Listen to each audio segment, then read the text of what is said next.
গাজায় ইসরায়েলের স্থল অভিযানের মূল পর্ব শুরু। নেতানিয়াহু বাহিনীর বর্বরতাকে ভয়াবহ আখ্যা কানাডার। একদিনে নিহত আরও 106 ফিলিস্তিনি। ইয়েমেনেও ব্যাপক বিমান হামলা।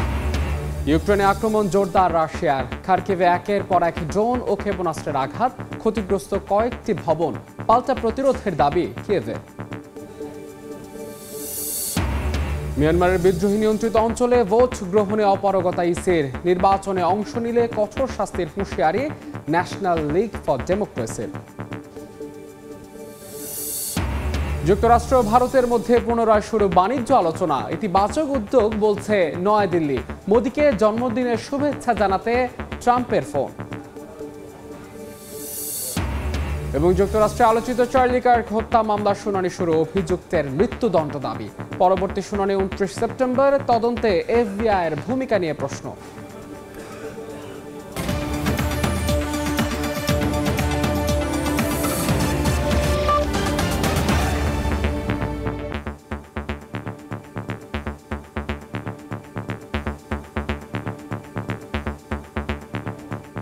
আন্তর্জাতিক সময় সঙ্গে আছে আমি মাহাদ ইসলাম ধ্রুব। গাজায় স্থল অভিযানের মূল পর্ব শুরু করেছে ইসরায়েল। স্থানীয় সময় মঙ্গলবার এই তথ্য নিশ্চিত করে ইসরায়েলের সামরিক বাহিনী আইডিএফ। পুরোদমে চলতে থাকা এই আগ্রাসনে একদিনে নিহত হয়েছেন অন্তত 106 জন ফিলিস্তিনি। আক্রমণের মুখে দলে দলে গাজার উত্তরাঞ্চল ছেড়ে যাচ্ছেন হাজারো ফিলিস্তিনি। নেতানিয়াহু বাহিনীর বর্বর এ হামলাকে ভয়াবহ আখ্যা দিয়ে তীব্র নিন্দা জানিয়েছে কানাডা।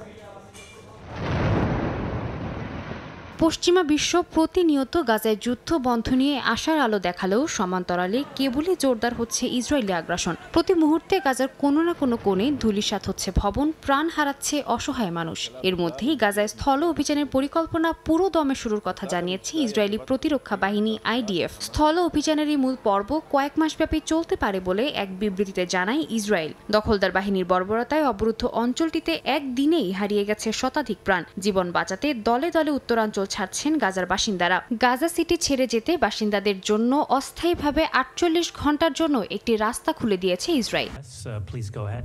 প্রায় 2 বছর ধরে চলা যুদ্ধে গণহত্যার জন্য ইসরায়েলকে দায়ী করেছে জাতিসংঘের কমিশন অব ইনকোয়ারি। আন্তর্জাতিক আইন মেনে এই দায় স্বীকার করার আহ্বান জানান তারা। এছাড়াও জাতিসংঘের মহাসচিব আন্তোনিও গুতেরেস মঙ্গলবার পুনরায় নিশ্চিত করেছেন যে ইসরায়েল ফিলিস্তিন সংঘাত নিরসনের একমাত্র কার্যকর উপায় হলো দ্বিরাষ্ট্র সমাধান। তবে বাস্তুচ্যুত ফিলিস্তিনিরা বলছেন এই স্বীকৃতি এসেছে অনেক দেরিতে। জাতিসংঘকে যত তাড়াতাড়ি সম্ভব আমাদের পাশে দাঁড়িয়ে যুদ্ধ বন্ধ করতে হবে। কোনো শর্ত ছাড়াই এই ন্যাক্কারজনক কর্মকাণ্ডের ইতি টানতে হবে। গাজা সিটিতে ইসরায়েলের নতুন স্থল অভিযানকে ভয়াবহ আখ্যা দিয়ে তীব্র নিন্দা জানিয়েছে কানাডা। সামাজিক যোগাযোগ মাধ্যমে দেয়া এক পোস্টে কানাডার পররাষ্ট্র মন্ত্রণালয় জানায় এই আক্রমণ মানবিক সংকটকে আরও তীব্র করবে এবং জিম্মিদের মুক্তি ঝুঁকিতে ফেলবে। পাশাপাশি আগামী সপ্তাহে নিউ ইয়র্কে হতে যাওয়া জাতিসংঘ সাধারণ পরিষদের অধিবেশনে ফিলিস্তিনকে স্বাধীন রাষ্ট্র হিসেবে স্বীকৃতি দেওয়ার ঘোষণা দিয়েছে লুক্সেমবার্গ। এদিকে আন্তর্জাতিক চাপ সামলেও টিকে থাকতে সক্ষম হবে এমন একটি স্বনির্ভর অস্ত্রশিল্প গড়ে তোলার ঘোষণা দিয়েছেন ইসরায়েলি প্রধানমন্ত্রী বিনিয়ামিন নেতানিয়াহু। এছাড়াও জাতিসংঘ সাধারণ পরিষদে ভাষণ দেওয়ার পর আগামী 2 সপ্তাহের মধ্যে প্রেসিডেন্ট ডোনাল্ড ট্রাম্পের আমন্ত্রণে ওয়াশিংটন সফরে যাওয়ার কথা জানান তিনি। সাদিয়া তাসনিম, সময় সংবাদ। ইয়েমেনের অন্যতম গুরুত্বপূর্ণ সমুদ্র বন্দর হোদেইদাতে ব্যাপক হামলা চালিয়েছে ইসরায়েল। স্থানীয় সময় মঙ্গলবার বন্দরটি লক্ষ্য করে একের পর এক বিমান হামলা চালানো হয়। হামলায় কয়েক ঘন্টা আগে হোদেইদা থেকে বেসামরিক নাগরিকদের সরে যাওয়ার নির্দেশ দেয় ইসরায়েল। এরপর বিমান থেকে ক্ষেপণাস্ত্র ও বোমা ফেলা হয়। হামলার সত্যতা নিশ্চিত করে ইসরায়েলি প্রতিরক্ষা বাহিনী জানায় হোদেইদা বন্দরকে ইরানি অস্ত্র পরিবহনের কাজে ব্যবহার করে আসছে হাউতি বিদ্রোহী। এসব অস্ত্র ইসরায়েলের বিরুদ্ধে ব্যবহার করা হয় বলেও দাবি তেল আবিবের। জবাবে ইসরায়েলি ভূখণ্ড লক্ষ্য করে হাইপারসনিক ক্ষেপণাস্ত্র হামলা চালিয়েছে ইয়েমেনের হাউতি যোদ্ধারা। তবে এতে কোনো ক্ষয়ক্ষতির খবর পাওয়া যায়নি।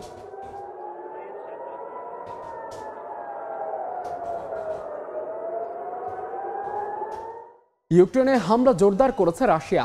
একের পর এক ড্রোন ও ক্ষেপণাস্ত্রের আঘাতে কাঁপছে খার্কিভ ও জাপোরিজিয়ার মতো শহর। পাল্টা প্রতিরোধের দাবি করেছে কিয়েভ। এদিকে জাপাচ 2025 মহড়াকে ইউক্রেনের যুদ্ধ থেকে শেখা পাঠের অনুশীলন বলে দাবি করেছেন রুশ প্রেসিডেন্ট ভ্লাদিমির পুতিন। আর প্রেসিডেন্ট ভলোদিমির জেলেনস্কি জানিয়েছেন এখন আর বিদেশে সেনা পাঠিয়ে প্রশিক্ষণের প্রয়োজন নেই, যুদ্ধক্ষেত্রই যথেষ্ট। স্থানীয় সময় মঙ্গলবার ইউক্রেনের খার্কিভের এক বিশ্ববিদ্যালয় ভবনে ড্রোন হামলা চালায় রাশিয়া। এ সময় আশপাশের এলাকা কেঁপে ওঠে, ভবনের ছাদে দাউ দাউ করে জ্বলে ওঠে আগুন। এই ঘটনায় কয়েকজন শিক্ষক, শিক্ষার্থী, পথচারী আহত হয়েছেন। এছাড়া সুমি অঞ্চলের একটি গ্যাস বিতরণ কেন্দ্র আক্রমণ চালায় মস্কো। রুশ সেনাবাহিনীর দাবি, এখান থেকে ইউক্রেনের সেনাদের ট্যাঙ্কের জন্য গ্যাস সরবরাহ করা হতো। এছাড়া জাপোরিজ্জিয়া অঞ্চলেও ব্যাপক আগ্রাসন চালিয়েছে পুতিন বাহিনী। একের পর এক ক্ষেপণাস্ত্র ও ড্রোন হামলায় ক্ষতিগ্রস্ত হয়েছে ভবন ও যানবাহন। এই ঘটনায় শিশু, বৃদ্ধ সহ বেশ কয়েকজন হতাহত হয়েছেন। ইউক্রেনীয় কর্তৃপক্ষের দাবি, একদিনে অন্তত 173টি ফ্রন্ট লাইনে লড়াই হয়েছে। এই হামলার মধ্যে আবারও পোল্যান্ড সীমান্তে উত্তেজনা দেখা দিয়েছে। রাজধানী ওয়াশোর গুরুত্বপূর্ণ স্থাপনায় একটি ড্রোন শনাক্ত করে তা নিষ্ক্রিয় করা হয়। এই ঘটনায় বেলারুশের 2 নাগরিককে আটক করেছে পোল্যান্ডের নিরাপত্তা বাহিনী। ইউরোপের সীমান্তে নিরাপত্তা ইস্যুতে ফ্রান্সের প্রেসিডেন্ট ইমানুয়েল ম্যাক্রো মঙ্গলবার প্যারিসের এলিসি প্রাসাদে পোল্যান্ডের প্রেসিডেন্ট ক্যারল নাভরোৎস্কির সঙ্গে বৈঠক করেছেন। এর মধ্যেই রাশিয়া বেলারুশ যৌথ মহড়া জাপাত 2025 নিয়ে ব্যাখ্যা দিয়েছেন রুশ প্রেসিডেন্ট ভ্লাদিমির পুতিন। তার দাবি, ইউক্রেন যুদ্ধে শেখা অভিজ্ঞতায় মহড়ার মূল শিক্ষা। এতে অংশ নিয়েছে 1 লাখ সেনা। অন্যদিকে ইউক্রেনের প্রেসিডেন্ট ভলোদিমির জেলেনস্কি জানিয়েছে, এখন আর বিদেশে সেনা পাঠিয়ে প্রশিক্ষণের প্রয়োজন নেই। তিনি জানান, রুশ সেনার সঙ্গে যুদ্ধের অভিজ্ঞতায় আধুনিক প্রযুক্তি নির্ভর লড়াই শেখার জন্য যথেষ্ট। তার মতে, ইউক্রেন এখন এমন জ্ঞান অর্জন করেছে যা অন্য সেনাদেরও শেখাতে পারে। মালিহা সুহরওয়ার্দী, সময় সংবাদ। মিয়ানমারের বিদ্রোহী গোষ্ঠীগুলোর দখলকৃত অঞ্চলে ভোট আয়োজন সম্ভব নয় বলে জানিয়েছে সামরিক জান্তা। সম্প্রতি রাষ্ট্রীয় গণমাধ্যমে প্রকাশিত নির্বাচন কমিশনের বিজ্ঞপ্তিতে জানানো হয়, বেশিরভাগ অঞ্চলই বিদ্রোহীদের নিয়ন্ত্রণে, যেখানে সেনাদের প্রভাব প্রায় নেই বললেই চলে। এরই মধ্যে সেনা আয়োজিত আসন্ন নির্বাচনে কোনো দল অংশ নিলে কঠোর শাস্তি পেতে হবে বলে হুঁশিয়ারি দিয়েছে মিয়ানমারের বিরোধী দল ন্যাশনাল লীগ ফর ডেমোক্রেসি। 2021 সালে মিয়ানমারের অভ্যুত্থানের পর জান্তা বাহিনীর দমন-পীড়নের শিকার হন দেশটির হাজার মানুষ। আটক করা হয় 10,000-এর বেশি। সহিংসতার জেরে গৃহহীন হন লাখ লাখ বাসিন্দা। এমন প্রেক্ষাপটে আসন্ন নির্বাচনী রোডম্যাপ শুধু কর্তৃত্ববাদ স্থায়ী করার পথ বলে অভিযোগ করেছে আন্তর্জাতিক শ্রমিক সংগঠনগুলো। সম্প্রতি এক বিবৃতিতে তারা জানায়, আসন্ন নির্বাচন সামরিক শাসন টিকিয়ে রাখার কৌশল। সম্প্রতি জান্তা সেনারা তাদের প্রশাসনিক সংস্থার নাম পরিবর্তন করে state security and piece commission রাখলেও আন্তর্জাতিক দায় এড়ানো যাবে না বলেও সতর্ক করা হয়। এরই মধ্যে চলতি সপ্তাহে দেয়া এক বিবৃতিতে মিয়ানমারের ন্যাশনাল লীগ ফর ডেমোক্রেসি বা এনএলডি জানায়, আসন্ন নির্বাচনের প্রার্থী হওয়া তো দূরের কথা, যে কোনো ধরনের অংশগ্রহণকেও দলীয় শৃঙ্খলা লঙ্ঘন হিসেবে গণ্য করা হবে। শাস্তির আওতায় আনা হবে সংশ্লিষ্ট সবাইকে। এনএলডির অভিযোগ, সীমিত অঞ্চলে ভোট আয়োজনের চেষ্টা আসলে সামরিক শাসনকে বৈধতা দেওয়ার প্রহসন। গণতান্ত্রিক বৈধতা বজায় রাখতে দলটি 2020 সালের ভোটকেই একমাত্র গ্রহণযোগ্য নির্বাচন হিসেবে পুনরায় ঘোষণা করেছে। এদিকে চলমান গৃহযুদ্ধ আর বিদ্রোহী গোষ্ঠীগুলোর দখলকৃত অঞ্চলে ভোট আয়োজন অসম্ভব বলে জানিয়েছে সামরিক জান্তা। সম্প্রতি রাষ্ট্রীয় গণমাধ্যমে প্রকাশিত নির্বাচন কমিশনের বিজ্ঞপ্তিতে বলা হয়, নিম্নকক্ষের 56 এবং উচ্চকক্ষের 9 আসনে ভোট হবে না। কমিশনের ভাষায়, এলাকাগুলো সুষ্ঠু নির্বাচন আয়োজনের উপযোগী নয়। অঞ্চলগুলোর বেশিরভাগই বিদ্রোহীদের নিয়ন্ত্রণে, যেখানে সেনাদের প্রভাব প্রায় নেই বলেই জানা গেছে। আগামী 6 মাসের মধ্যে নির্বাচন শেষ করাই সুশীলা কার্কির একমাত্র লক্ষ্য। সম্প্রতি বিবিসিকে দেওয়া সাক্ষাৎকারে কথা জানান নেপালের অন্তর্বর্তী প্রধানমন্ত্রী। বলেন, সুষ্ঠুভাবে নির্বাচন শেষ করে পথ থেকে সরে দাঁড়াবেন তিনি। একই সঙ্গে দুর্নীতি ও সহিংসতায় বিপর্যস্ত দেশকে স্থিতিশীল করতে দিনরাত কাজের অঙ্গীকারও করেছেন।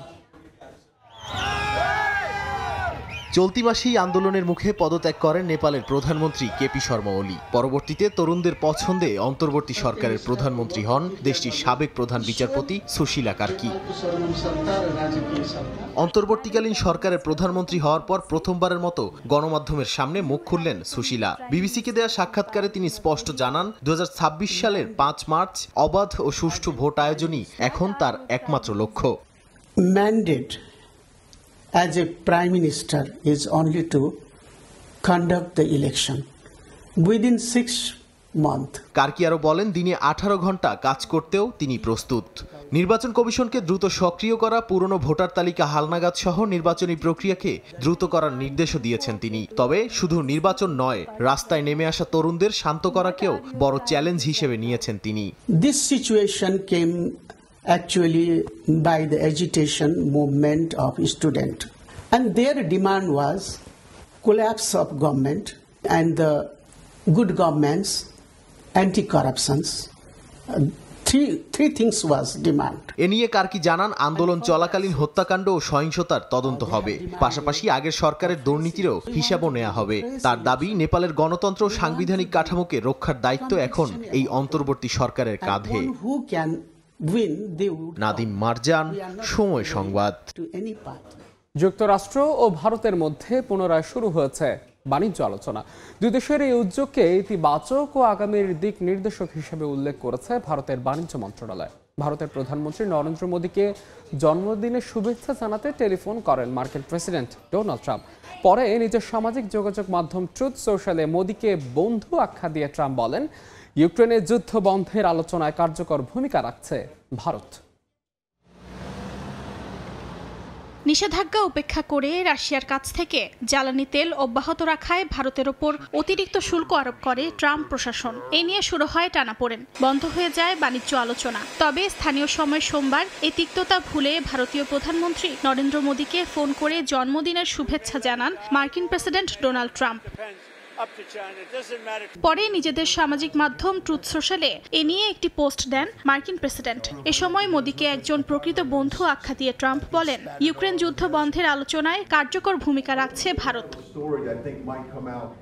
দুই নেতার টেলিফোন আলাপে রাশিয়া ইউক্রেন যুদ্ধের শান্তিপূর্ণ সমাধানে তার সাম্প্রতিক উদ্যোগের কথা তুলে ধরেন ট্রাম্প। যুক্তরাষ্ট্রের এই প্রচেষ্টাকে সমর্থন জানান মোদী। ভারত যুক্তরাষ্ট্র অংশীদারিত্বকে নতুন উচ্চতায় উন্নীত করার জন্য পুরোপুরি প্রতিশ্রুতিবদ্ধ বলে জানান মোদী। দুই নেতার টেলিফোন আলাপের মধ্যেই যুক্তরাষ্ট্র ও ভারতের মধ্যে আবারও বাণিজ্য আলোচনা শুরুর খবর প্রকাশ করেছে বিভিন্ন সংবাদ মাধ্যম। ভারতের বাণিজ্য ও শিল্প মন্ত্রণালয়ের সঙ্গে এরই মধ্যে মার্কিন প্রতিনিধি দলের প্রাথমিক আলোচনায় ইতিবাচক অগ্রগতি হয়েছে বলেও ওই প্রতিবেদনে উল্লেখ করা হয়। দুই দেশের মধ্যে বাণিজ্য ঘাটতি কমানোর পাশাপাশি পারস্পরিক স্বার্থ রক্ষায় উভয় পক্ষ একমত হয়েছে বলেও জানানো হয়। অর্জিতা শেহজিন, সময় সংবাদ।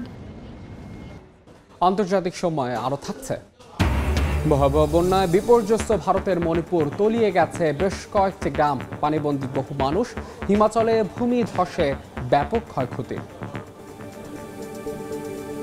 যুক্তরাষ্ট্রের আলোচিত চার্লি কার্ক হত্যাকাণ্ডে জড়িত সন্দেহে আটক 22 বছর বয়সী রবিনসনের মৃত্যুদণ্ড চেয়েছেন প্রসিকিউটর। স্থানীয় সময় মঙ্গলবার ইউটাহ অঙ্গরাজ্যের একটি আদালতে তিনি বলেন, হত্যাকাণ্ডের সব কিছুতেই রবিনসনের সম্পৃক্ত থাকার প্রমাণ মিলেছে। অভিযুক্তের বিরুদ্ধে 7টি অভিযোগ গঠন করা হয়েছে। পরবর্তী শুনানির দিন ধার্য করা হয়েছে 29 সেপ্টেম্বর। যুক্তরাষ্ট্রের কট্টর ডানপন্থী নেতা ও মার্কিন প্রেসিডেন্ট ডোনাল্ড ট্রাম্পের ঘনিষ্ঠ সহযোগী চার্লি কার্কের মৃত্যু ঘিরে এখনও উত্তপ্ত রয়েছে পরিস্থিতি। স্থানীয় সময় মঙ্গলবার প্রথম দিনের শুনানিতে প্রসিকিউটর জেফ্রি গ্রে জানিয়েছেন, অভিযুক্ত রবিনসনের বিরুদ্ধে 7টি অভিযোগ গঠন করা হয়েছে, যার মধ্যে উত্তেজিত অবস্থায় খুন, প্রমাণ নষ্ট, সাক্ষী প্রভাবিত করা এবং শিশু উপস্থিত থাকা অবস্থায় সহিংসতা চালানো উল্লেখযোগ্য। তার দাবি, সব প্রমাণ ও অপরাধের প্রকৃতি বিচার করেই রবিনসনের মৃত্যুদণ্ড দেয়া হোক। সংবাদ সম্মেলনের পর আমি মৃত্যুদণ্ড চাওয়ার নোটিশ দাখিল করেছি। এই সিদ্ধান্ত আমি হালকাভাবে নেইনি। অ্যাটর্নি হিসেবে সম্পূর্ণ স্বাধীনভাবে কেবলমাত্র প্রমাণ, পরিস্থিতি এবং অপরাধের প্রকৃতি বিবেচনা করেই এই সিদ্ধান্ত নিয়েছি। প্রসিকিউশন আরও জানান, 1 সপ্তাহ আগেই হত্যাকাণ্ডের পরিকল্পনা করেছিলেন রবিনসন। গুলি করার পর অস্ত্রটি ফেলে পালিয়ে যান তিনি। তবে পুলিশ জানায়, সেই রাইফেলের ট্রিগারে পাওয়া ডিএনএ রবিনসনের সঙ্গেই মিলে গেছে। শেষে পরিবারের চাপে আত্মহত্যার চিন্তা বাদ দিয়ে আত্মসমর্পণ করে সে। আদালতের নথি অনুযায়ী রবিনসন ঘটনার দিন নিজের রুমমেটকে খুদে বার্তা পাঠিয়ে কিবোর্ডের নিচে লুকানো একটি নোট দেখতে বলেন। সেই নোটে লেখা ছিল, চার্লি কার্ককে সরানোর সুযোগ এসেছে আর সেটি কাজে লাগাতে হবে। পরবর্তী বার্তায় রবিনসন জানান তিনি কার্ককে গুলি করেছেন। একই দিন ভিডিও কলের মাধ্যমে আদালতে যুক্ত হন অভিযুক্ত রবিনসন। শুনানির প্রথম দিন কোনো কথা বলেননি তিনি। পরবর্তী শুনানির দিন ধার্য করা হয় 29 সেপ্টেম্বর।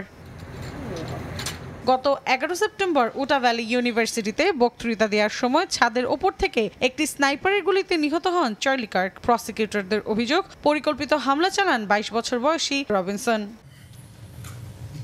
এদিকে চার্লি কার্ক হত্যা মামলায় এফবিআই প্রধান ক্যাশ প্যাটেলের নেতৃত্বে প্রশ্ন তুলেছেন মার্কিন সেনেটররা। তারা বলেন, ঘটনার সময় মার্কিন গোয়েন্দা সংস্থার প্রধান সামাজিক মাধ্যমে দাবি করেন যে সন্দেহভাজন গ্রেফতার হয়েছে, অথচ তখনও কেউ আটক ছিল না। ডেমোক্রেটিক সেনেটর ডিক ডারবিন অভিযোগ করে বলেন, এভাবে তদন্তের মাঝপথে ভুয়া তথ্য দিয়ে এফবিআই এর ভাবমূর্তি নষ্ট করেছেন প্যাটেল, ঝুঁকিতে ফেলেছেন জাতীয় নিরাপত্তা। মৌসুমী সাথী, সময় সংবাদ। দুদিনের রাষ্ট্রীয় সফরে যুক্তরাজ্যে মার্কিন প্রেসিডেন্ট ডোনাল্ড ট্রাম্প ও ফার্স্ট লেডি মেলানিয়া ট্রাম্প স্থানীয় সময় মঙ্গলবার রাতে যুক্তরাজ্যে মার্কিন রাষ্ট্রদূতের সরকারি বাসভবনে পৌঁছান। এর আগে লন্ডনের স্টেন স্টেট বিমানবন্দরে অবতরণ করেন তারা। এ সময় সাংবাদিকদের সঙ্গে সংক্ষিপ্ত আলাপে ট্রাম্প বলেন, যুক্তরাষ্ট্র ও ব্রিটেনের সম্পর্ক বর্তমানে চমৎকার পর্যায়ে রয়েছে। বুধবার উইন্ডসর ক্যাসেলের রাজকীয় আড়ম্বরের মধ্য দিয়ে তাদের আনুষ্ঠানিক অভ্যর্থনা জানাবেন রাজা তৃতীয় চার্লস। সফরের সময় নতুন বিনিয়োগ চুক্তি স্বাক্ষর ও দুই দেশের ঐতিহাসিক সম্পর্ক আরও জোরদার হবে বলে আশা প্রধানমন্ত্রী কিয়ার স্টারমারের। এর আগে ট্রাম্পের সফর ঘিরে বিক্ষোভ করেন আন্দোলনকারীরা। এ সময় স্লোগানে মার্কিন প্রেসিডেন্টকে বিদায়ের দাবি জানান আন্দোলনকারীরা। ব্রিটেনে সফররত যুক্তরাষ্ট্রের প্রেসিডেন্ট ডোনাল্ড ট্রাম্পকে ঘিরে নতুন বিতর্ক শুরু হয়েছে। উইন্ডসর ক্যাসেলের দেয়ালে প্রদর্শন করা হলো ট্রাম্প, কুখ্যাত যৌন অপরাধী জেফ্রি এপস্টেইন ও ব্রিটেনের প্রিন্স অ্যান্ড্রুর একসঙ্গে পার্টি করার সময়ের ছবি ও ভিডিও। এই ঘটনায় 4 জনকে গ্রেফতার করেছে ব্রিটিশ পুলিশ। যুক্তরাজ্যে মার্কিন প্রেসিডেন্ট ডোনাল্ড ট্রাম্পের আগমনকে কেন্দ্র করে উইন্ডসর প্রাসাদের দেয়ালে ভেসে ওঠে একের পর এক ছবি ও ভিডিও। সেই সব ছবিতে দেখা যায় ডোনাল্ড ট্রাম্প, যৌন অপরাধে দণ্ডিত জেফ্রি এপস্টেইন এবং প্রিন্স অ্যান্ড্রু। সেই সব ছবিতে এই 3 জনকে একসঙ্গে পার্টি করতে দেখা যায়। দুর্গের সামনে ভিড় করা দর্শনার্থীরা মুহূর্তগুলো ক্যামেরায় বন্দী করেন। কেউ মোবাইল দিয়ে ভিডিও করেন এই উদ্ভট মুহূর্তে। ব্রিটিশ পুলিশ জানায় এর সঙ্গে জড়িত 4 জনকে গ্রেফতার করা হয়েছে। তারা এখনও হেফাজতে রয়েছেন। সেই প্রজেকশনে দেখা গেছে ট্রাম্পের মাগশট, যা জর্জিয়া অঙ্গরাজ্যে নির্বাচনী হস্তক্ষেপের অভিযোগে দায়ের হওয়া মামলার সময় তোলা হয়েছিল। মাগশট শব্দটি মূলত গ্রেফতারের পর পুলিশ যে আনুষ্ঠানিক ছবি তোলে সেই অর্থে ব্যবহার করা হয়। বিতর্কিত এপস্টেইন 2019 সালে মার্কিন কারাগারে আত্মহত্যা করেন। তার সহযোগী গিসলেইন ম্যাক্সওয়েল বর্তমানে ভুগছেন 20 বছরের সাজা। এপস্টেইনের সঙ্গে বন্ধুত্বের কারণে ব্রিটেনের প্রিন্স অ্যান্ড্রু তীব্র সমালোচনার মুখে পড়েন এবং 2022 সালে রাজকীয় দায়িত্ব থেকে সরে দাঁড়াতে বাধ্য হন। ট্রাম্পের যুক্তরাজ্য সফরের মূল লক্ষ্য 2 দেশের বিনিয়োগ চুক্তি ও দ্বিপক্ষীয় সম্পর্ক জোরদার করা। তবে সফরের প্রথম দিনেই এই প্রজেকশন নতুন বিতর্কের জন্ম দিয়েছে। মালিহা সুহরওয়ার্দী, সময় সংবাদ। যুক্তরাজ্যের কৃত্রিম বুদ্ধিমত্তা খাতে 680 কোটি মার্কিন ডলার বিনিয়োগের ঘোষণা দিয়েছে গুগলের প্যারেন্ট প্রতিষ্ঠান অ্যালফাবেট। লন্ডন ও ওয়াশিংটন একসঙ্গে কাজ করলে অর্থনৈতিক প্রবৃদ্ধি, সামাজিক সেবা এবং বৈজ্ঞানিক অগ্রগতি সম্ভব বলে জানিয়েছেন গুগলের প্রেসিডেন্ট রুথ পোরাচ। বিশ্লেষকরা বলছেন, এই বিনিয়োগ 2 পশ্চিমা মিত্রের সম্পর্ক আরও দৃঢ় করবে। সম্প্রতি $3 লাখ বেশি বাজার মূল্যে পৌঁছেছে অ্যালফাবেট। এনভিডিয়া, মাইক্রোসফট ও অ্যাপলের পর বিশ্বের 4র্থ কোম্পানি হিসেবে এই মাইলফলক ছিল গুগলের প্যারেন্ট প্রতিষ্ঠানটি। গত 1 মাসে দাম বেড়েছে গুগলের শেয়ারের। মার্কিন আদালত প্রতিষ্ঠানটিকে না ভাগার নির্দেশ দেওয়ার পর এই দর বেড়েছে বলে জানিয়েছে বিভিন্ন গণমাধ্যম। এবার যুক্তরাজ্যের কৃত্রিম বুদ্ধিমত্তা খাতে $680 কোটি বিনিয়োগের ঘোষণা দিয়েছে অ্যালফাবেট। আগামী 2 বছরে অবকাঠামো ও বৈজ্ঞানিক গবেষণায় এই অর্থ ব্যয় করা হবে। এ বিষয়ে গুগলের প্রেসিডেন্ট ও প্রধান বিনিয়োগ কর্মকর্তা রুথ পোরাট বিবিসিকে দেয়া এক সাক্ষাৎকারে বলেন, যুক্তরাজ্যে উন্নত বিজ্ঞান ভিত্তিক কাজের অসাধারণ সুযোগ রয়েছে। যুক্তরাজ্যের মধ্যে এখন একটি বিশেষ প্রযুক্তি সম্পর্ক গড়ে উঠছে। ঝুঁকি থাকলেও একসঙ্গে তা মোকাবিলা করে অর্থনৈতিক প্রবৃদ্ধি, সামাজিক সেবা ও বৈজ্ঞানিক অগ্রগতিতে নতুন সম্ভাবনা তৈরি করা সম্ভব বলেও জানান তিনি। গুগল জানিয়েছে, এই বিনিয়োগের অংশ হিসেবে লন্ডনের কাছেই একটি অত্যাধুনিক ডাটা সেন্টার চালু করা হবে। বাড়তে থাকা কৃত্রিম বুদ্ধিমত্তা নির্ভর সেবা, গুগল ক্লাউড, সার্চ, ম্যাপস ও ওয়ার্কস্পেসের চাহিদা পূরণে এই সেন্টার গুরুত্বপূর্ণ ভূমিকা রাখবে। এদিকে ব্রিটিশ অর্থমন্ত্রী রিভস এক বিবৃতিতে বলেন, এই বিনিয়োগ দেশটির অর্থনীতির প্রতি শক্তিশালী আস্থার প্রকাশ, পাশাপাশি যুক্তরাষ্ট্রের সঙ্গে তাদের অংশীদারত্বের দৃঢ়তার বহিঃপ্রকাশও। বিশ্লেষকরা বলছেন, এই বিনিয়োগ ঘোষণা 2 দেশের সম্পর্ককে আরও মজবুত করবে।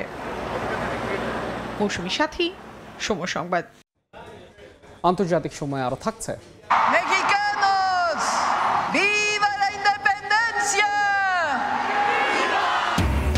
মেক্সিকোর স্বাধীনতা দিবসে জমকালো সামরিক কুচকাওয়াজ, ঐতিহাসিক জোকালো স্কোয়ারে লাখো মানুষের উপস্থিতিতে মনোমুগ্ধকর আতশবাজি। ভারী বৃষ্টিতে সৃষ্ট ভয়াবহ বন্যা ও ভূমিধসের কবলে পড়েছে ভারতের মণিপুর ও হিমাচল প্রদেশের কয়েকটি রাজ্য। কর্তৃপক্ষ জানায়, মণিপুরে ওয়াংজিং নদী ও আসামের ধানসিরি নদীর পানি বেড়ে প্লাবিত হয়েছে ইম্ফল ও গোলাঘাটের বহু গ্রাম। এতে চরম বিপাকে পড়েছেন বাসিন্দারা। রাস্তাঘাট ডুবে যাওয়ায় ব্যাহত যোগাযোগ ব্যবস্থা। হিমাচল প্রদেশের রাজধানী সিমলায় ভূমিধসে ঘরবাড়ি ও সম্পত্তির ব্যাপক ক্ষতি হয়েছে। লিবিয়া উপকূলে অভিবাসীবাহী নৌকায় আগুনের ঘটনায় 7 জন নিহত হয়েছেন। আন্তর্জাতিক অভিবাসী সংস্থা আইএমও জানায়, নৌকাটি 75 জন শরণার্থী নিয়ে যাচ্ছিল। এদের মধ্যে 24 জনকে চিকিৎসা দেওয়া হয়েছে। নৌকাটি সুদান থেকে রওনা দিয়েছিল বলে জানায় সংস্থাটি। তাৎক্ষণিকভাবে আগুন লাগার কারণ সম্পর্কে কিছুই জানা না গেলেও ধারণা করা হচ্ছে অতিরিক্ত যাত্রী ও নিরাপত্তা ব্যবস্থা না থাকায় এই দুর্ঘটনা ঘটে। কাতার ভিত্তিক সংবাদ মাধ্যম আল জাজিরার প্রতিবেদনে বলা হয়, আফ্রিকা থেকে ইউরোপে যাওয়ার পথে ভূমধ্যসাগর পাড়ি দিতে গিয়ে এটি সবশেষ প্রাণঘাতী দুর্ঘটনা। এর আগে গেল মাসে ইয়েমেনের উপকূলে অভিবাসীবাহী নৌকা ডুবে 68 জনের মৃত্যু হয়। আক্রমণ সহ যে কোনো বড় সংকট মোকাবেলার প্রস্তুতি নিতে নতুন সিভিল ডিফেন্স হ্যান্ডবুক প্রকাশ করেছে তাইওয়ান। দ্বীপটির প্রতিরক্ষা মন্ত্রণালয় বলছে, আতঙ্ক নয় বরং আগে ভাগে সচেতনতা তৈরি করতেই এই পদক্ষেপ নেওয়া হয়েছে। স্থানীয় সময় মঙ্গলবার তাইওয়ানের রাজধানী তাইপেতে উন্মোচন করা হয় সিভিল ডিফেন্স হ্যান্ডবুক। দ্বীপটির প্রতিরক্ষা মন্ত্রণালয়ের এই হ্যান্ডবুকে প্রাকৃতিক দুর্যোগ থেকে শুরু করে পূর্ণমাত্রার আক্রমণ সব ধরনের পরিস্থিতির জন্য নির্দেশনা দেওয়া হয়েছে। 2022 সালে প্রথম প্রকাশিত হওয়ার পর এটি সিভিল ডিফেন্স হ্যান্ডবুকের 3য় সংস্করণ। কর্তৃপক্ষ জানিয়েছে, জরুরি অবস্থায় জনগণের জীবন রক্ষায় এটি একটি ব্যবহারিক গাইড হিসেবে কাজ করবে। সংকট এলে কি করতে হবে তা আগে থেকেই জানা জরুরি। যত তাড়াতাড়ি প্রস্তুতি নেওয়া যায় তত তাড়াতাড়ি নিরাপদ থাকা সম্ভব। চীনা সেনারা যদি বল প্রয়োগ করে তাইওয়ান আক্রমণ করে, তখন দূরত্ব, পরিবেশ ও পটভূমির কারণে সাধারণ মানুষের পক্ষে আমাদের সেনাদের সঙ্গে তাদের পার্থক্য করা কঠিন হবে। এমনকি তাইওয়ানিজদের বিভ্রান্ত করতে তারা আমাদের ইউনিফর্মও পরে আসতে পারে। হ্যান্ডবুকে বিশেষভাবে বলা হয়েছে, ইন্টারনেট বিচ্ছিন্ন হয়ে গেলে কিভাবে রেডিও শোনা যাবে, ল্যান্ডলাইনে সরকারি হটলাইনে কিভাবে যোগাযোগ করা যাবে এবং পুলিশ স্টেশন বা স্থানীয় অফিস থেকে তথ্য সংগ্রহ করা সম্ভব হবে। প্রতিরক্ষা মন্ত্রণালয় মনে করছে, আগেভাগে সচেতনতা বাড়ানোই জাতীয় নিরাপত্তার বড় কৌশল। তাইওয়ান সামরিক বাহিনীর অল আউট ডিফেন্স মোবিলাইজেশন এজেন্সির পরিচালক শেন ওয়াই চি জানান, প্রাথমিকভাবে 5000 কপি মুদ্রণ করা হবে। পাশাপাশি অনলাইনে ডাউনলোডের সুযোগ থাকবে এবং ইংরেজি ভাষায় সংস্করণ প্রকাশ করা হয়েছে। জানানো হয়, জনগণকে দ্রুত তথ্য প্রাপ্তির সুযোগ দেয় এর মূল লক্ষ্য। সম্প্রতি চীনের সঙ্গে তাইওয়ানের উত্তেজনা বেড়েছে। এছাড়া পশ্চিম বিশ্বের সঙ্গে সুসম্পর্ককে আর চোখে দেখছে বেইজিং। তবে কর্তৃপক্ষ জানিয়েছে, আতঙ্ক নয় বরং নিরাপত্তা সচেতনতা তৈরিতেই এই পদক্ষেপ নেওয়া হয়েছে।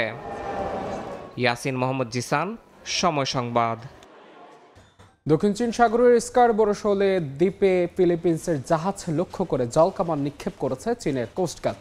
এতে আহত হয়েছেন একজন। বেইজিংয়ের এমন পদক্ষেপকে আক্রমণাত্মক আখ্যা দিয়ে নিন্দা জানিয়েছে ম্যানিলা। ফিলিপিন্সের অভিযোগ, মানবিক সহায়তার কাজে থাকা জাহাজগুলোকে হয়রানি করছে বেইজিং। মাত্র 1 সপ্তাহ আগে স্কারবোরো শোলকে জাতীয় প্রাকৃতিক সংরক্ষণ এলাকা হিসেবে ঘোষণার পরিকল্পনা অনুমোদন দেয় চীন। পরিবেশ সুরক্ষার নামে ঘোষিত এই উদ্যোগকে ভূখণ্ড দখলের অজুহাত হিসেবে আখ্যা দিয়েছে ফিলিপিন্স। বিশ্লেষকরা বলছেন, 150 বর্গ কিলোমিটারে এই বিতর্কিত প্রবাল চক্র নিয়ে ফিলিপিন্সের অবস্থান পরীক্ষা করতেই আক্রমণাত্মক পদক্ষেপ নিয়েছে চীন।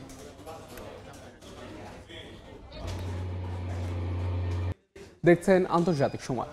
আনুষ্ঠানিকভাবে সকল ব্যবহারকারীদের জন্য iOS 26 অপারেটিং সিস্টেম উন্মুক্ত করেছে মার্কিন টেক জায়ান্ট অ্যাপল। স্থানীয় সময় সোমবার প্রকাশিত অপারেটিং সিস্টেমের নতুন সংস্করণটিকে অ্যাপলের সবচেয়ে বড় সফটওয়্যার আপডেটগুলোর একটি বলা হচ্ছে।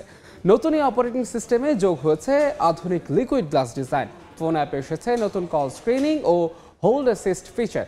মেসেজিং সেবায় যুক্ত হয়েছে গ্রুপ কল, কাস্টমস ব্যাকগ্রাউন্ড এবং আরও উন্নত ফিল্টারিং ব্যবস্থা। পাশাপাশি রয়েছে অ্যাডাপটিভ পাওয়ার মোড, যা ব্যাটারির স্থায়িত্ব বাড়াতে সহায়তা করবে। এছাড়া রয়েছে লাইভ ট্রানজিশন ব্যবস্থা। তবে অ্যাপল ইন্টেলিজেন্স ফিচারগুলো কেবল সবশেষ মডেলের আইফোনেই পাওয়া যাবে। শারীরিক অসুস্থতার জন্য হাসপাতালে ভর্তি করা হয়েছে ব্রাজিলের সাবেক প্রেসিডেন্ট জেইর বোলসোনারো। স্থানীয় সময় মঙ্গলবার তার ছেলে জানায় মারাত্মক হেঁচকি, বমি ও নিম্ন রক্তচাপে ভুগছিলেন বোলসোনারো। পরিবারের পক্ষ থেকে জানানো হয়েছে বোলসোনারোকে রাতভর হাসপাতালে পর্যবেক্ষণে রাখা হবে। কয়েকদিন আগে একই হাসপাতালে শারীরিক পরীক্ষা ও ত্বক সংক্রান্ত অস্ত্রোপচার করেছিলেন তিনি। 2018 সালে নির্বাচনী প্রচারে ছুরিকাঘাতের পর থেকে অস্ত্রের জটিলতায় ভুগছেন ব্রাজিলের এই সাবেক নেতা। এর আগে 6 বার বড় অস্ত্রোপচার করাতে হয়েছে তাকে। ঠিক এক সপ্তাহ আগে অভ্যুত্থান চেষ্টার দায়ে বোলসোনারোকে 27 বছরের কারাদণ্ড দেন ব্রাজিলের আদালত।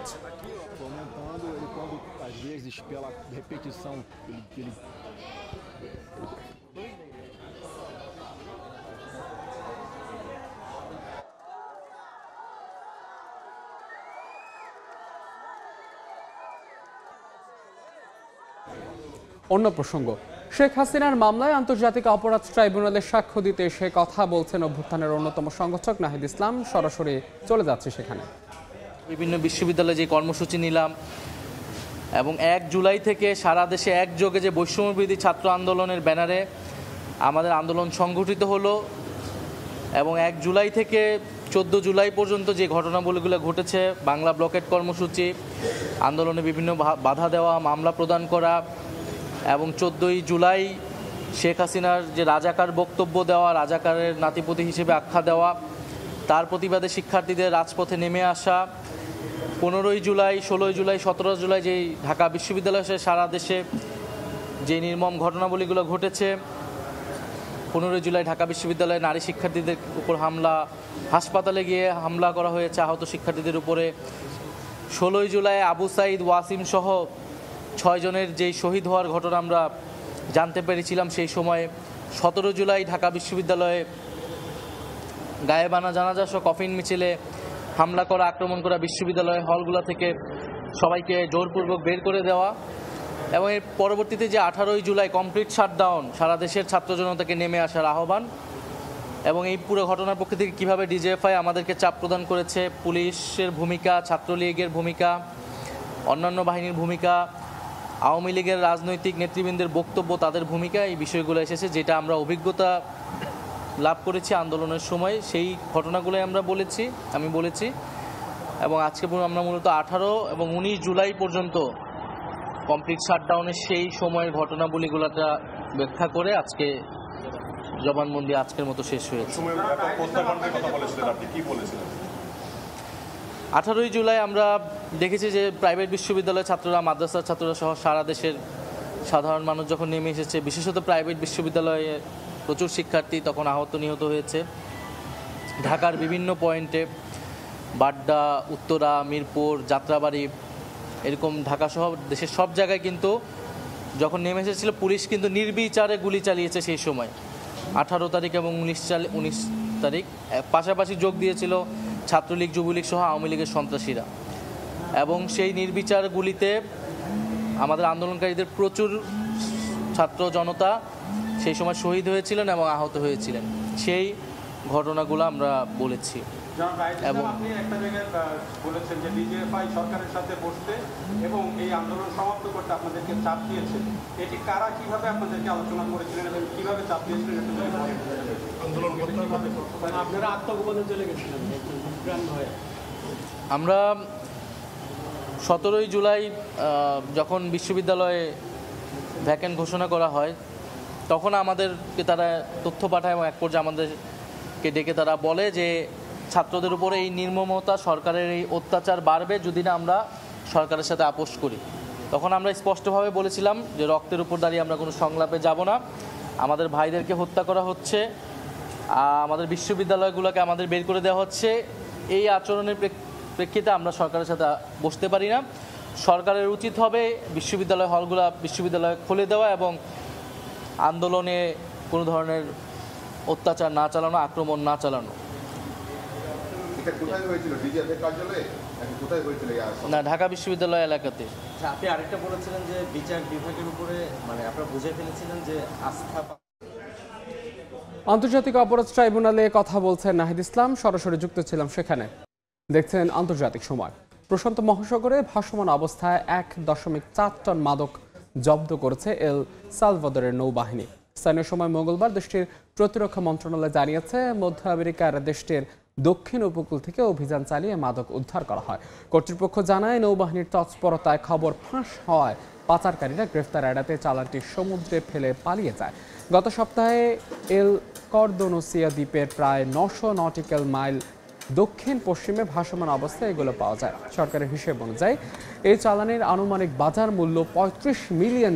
প্রেসিডেন্ট নাইব বুকেলের ক্ষমতায় আসার পর থেকে 71 টনেরও বেশি মাদক জব্দ করেছে কর্তৃপক্ষ।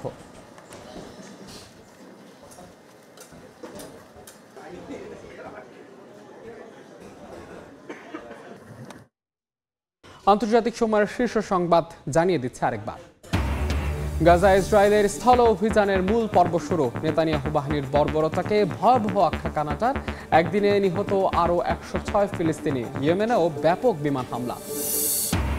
ইউক্রেনে আক্রমণ জোরদার রাশিয়ার। খার্কিভে একের পর এক যৌন ক্ষেপণাস্ত্রের আঘাত। ক্ষতিগ্রস্ত বেশ কয়েকটি ভবন। পাল্টা প্রতিরোধের দাবি কিয়েভের। এবং মিয়ানমারের বিদ্রোহী নিয়ন্ত্রিত অঞ্চলে ভোট গ্রহণে অপারগতা ইসির। নির্বাচনে অংশ নিলে কঠোর শাস্তির হুঁশিয়ারি ন্যাশনাল লীগ ফর ডেমোক্রেসি।